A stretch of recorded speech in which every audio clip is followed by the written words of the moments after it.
Hello friends, welcome to our YouTube channel Voice and Idea, and today we are going to discuss Hierarchic Theory of Intelligence Robert J. Sternberg. तो चलिए शुरू करते हैं. First, introduction.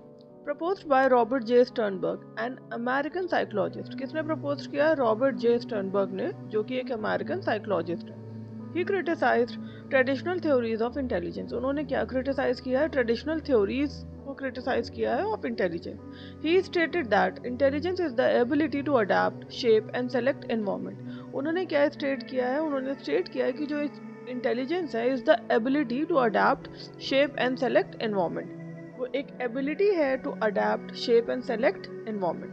His theory is called hierarchic because it includes 3 types of intelligence. उनकी जो theory है उसको hierarchic इसलिए कहते हैं क्योंकि ये include करता है 3 types of intelligence. Definition. Intelligence is the ability to deal with real life. Intelligence जो है वो एक ability है जो कि deal करता है with real life situation successfully by using thinking, creativity and practical skill. जो intelligence है वो एक ability को deal करता है with real life situations, ठीक है, जो कि successfully by using real life situations को successfully deal करता है by using thinking, creativity and practical skill. I hope इतना clear होगा. Next. Types of intelligence. अब हम बात करते हैं हायरार्की कहा गया है ना इन्होंने, क्योंकि ये इंक्लूड करता है 3 टाइप्स ऑफ इंटेलिजेंस. तो अब हम पढ़ने जा रहे हैं types of intelligence.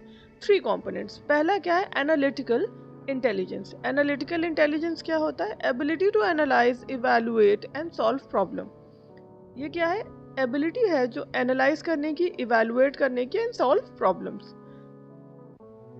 Related to academic learning, जैसे ability to analyse, evaluate and solve problem, जो कि एकेडमिक लर्निंग से रिलेटेड है. Example: solving maths problem, answering exam questions.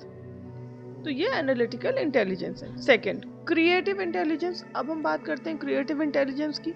Ability to create new ideas and think differently. ये क्या है? Ability to create करने की न्यू आइडियाज को एंड थिंक डिफरेंटली. इन्वॉल्व करता है इमेजिनेशन एंड इनोवेशंस, है ना. Create new ideas and think differently, जो कि इन्वॉल्व करता है इमेजिनेशंस को और इनोवेशंस को. एग्जांपल: राइटिंग स्टोरीज राइट करने के लिए, डिजाइनिंग न्यू आइडियाज को डिजाइनिंग करने के लिए और राइटिंग स्टोरीज के लिए. Next, third, practical intelligence. Ability to apply knowledge in real life situation. ये क्या है? एबिलिटी है टू अप्लाई नॉलेज को अप्लाई करने की रियल लाइफ सिचुएशंस में. Also called street smart. इसको क्या कहते हैं? Street smart. एग्जाम्पल क्या है? हैंडलिंग डेली लाइफ प्रॉब्लम्स को हैंडल करना और डिसीजन मेकिंग, ठीक है. नाउ फोर्थ, मेन फीचर्स क्या है, चलिए समझते हैं. First, intelligence has 3 components. उनके इंटेलिजेंस के 3 कंपोनेंट्स हैं. Second, focus on real life success. किस पे फोकस करता है? रियल लाइफ सक्सेस पर.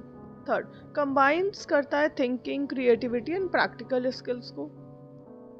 क्योंकि जैसे अभी क्या था, थर्ड जो है वो प्रैक्टिकल इंटेलिजेंस हमने अभी पढ़ा, तो उसमें तो यही है ना कि नॉलेज को रियल लाइफ सिचुएशंस पर अप्लाई कर रहे हैं, ठीक है. तो ये है क्या? Thinking, creativity and practical skill को कंबाइन कर रहा है. Fourth, intelligence can be developed. और जो इंटेलिजेंस है वो डेवलप करी जा सकती है. Now next, fifth, example. चलिए एग्जांपल से समझते हैं ताकि थोड़ी और क्लैरिटी आ सके. A student uses analytical intelligence to solve exam questions. जो स्टूडेंट्स है वो एनालिटिकल इंटेलिजेंस को यूज कर रहा है सॉल्व करने के लिए क्या? एग्जाम क्वेश्चंस को. uses creative intelligence to make projects. और यूज क्या कर रहा है? क्रिएटिव इंटेलिजेंस को to make projects. now uses practical intelligence in daily life decision. और प्रैक्टिकल इंटेलिजेंस को डेली लाइफ डिसीजंस के लिए यूज कर रहा है. Now 6, educational implications. 6 क्या है? Educational implications. Teaching should develop all 3 abilities. जो टीचिंग है वो शुड डेवलप करती है all 3 abilities. Focus on practical and real life learning. Focus करते हैं किस पे? प्रैक्टिकल ऑन, फोकस किया जाता है practical and real life learning पे. एनकरेज करते हैं क्रिएटिविटी एंड प्रॉब्लम सॉल्विंग में. एनकरेज करते हैं किस चीज़ में? क्रिएटिविटी और प्रॉब्लम सॉल्विंग में. अवॉइड करते हैं focusing only on books knowledge. Avoid किया जाता है क्या? Focusing only on books knowledge, मतलब बुक्स नॉलेज पे ही सिर्फ फोकस नहीं करा जा रहा है. नेक्स्ट, 7th क्या है? Merits. Practical and realistic theory. Merits क्या है इसके? प्रैक्टिकल और रियलिस्टिक थ्योरी। एनकरेजेस करते हैं क्रिएटिविटी को। Useful for real life success, और यूजफुल होता है रियल लाइफ सक्सेस के लिए। 8 limitations, difficult to measure practical. Limitation क्या है? Difficult to measure practically. Practically difficult है टू मेजर, है ना, मेजर करना प्रैक्टिकली डिफिकल्ट है। Not easy to apply in all classroom, और इजी नहीं है हर क्लासरूम में अप्लाई करना। Lacks strong testing method, lacks करता है किस चीज में? स्ट्रॉन्ग टेस्टिंग मेथड के लिए। नाउ नेक्स्ट 9th क्या है? कंक्लूजन। चलिए समझते हैं। स्टर्नबर्ग टायरार्की थ्योरी एक्सप्लेन करता है that intelligence consist of analytical, creative and practical ability. Sternberg की जो टायरार्की थ्योरी है वो एक्सप्लेन करता है दैट इंटेलिजेंस जो है वो कंसिस्ट ऑफ करता है analytical, creative and practical abilities which together help the person succeed in real life, और जो कि हेल्प करता है पर्सन को succeed in real life. Triarchic theory explain करता है इंटेलिजेंस कंसिस्ट ऑफ एनालिटिकल, जो कि हमने पढ़ा है, क्रिएटिव एंड प्रैक्टिकल एबिलिटीज को, जो कि विच टुगेदर हेल्प अ पर्सन, जो कि पर्सन को हेल्प करता है सक्सीड करने में रियल लाइफ में, है ना, सारी चीज़ों को समझकर आगे बढ़ने के लिए, जिसे आप रियल लाइफ में यूज़ करेंगे। आई होप आपको क्लास समझ आई होगी। अगर क्लास अच्छी लगी हो, do like, share and subscribe. मिलते हैं नेक्स्ट वीडियो में। Thank you.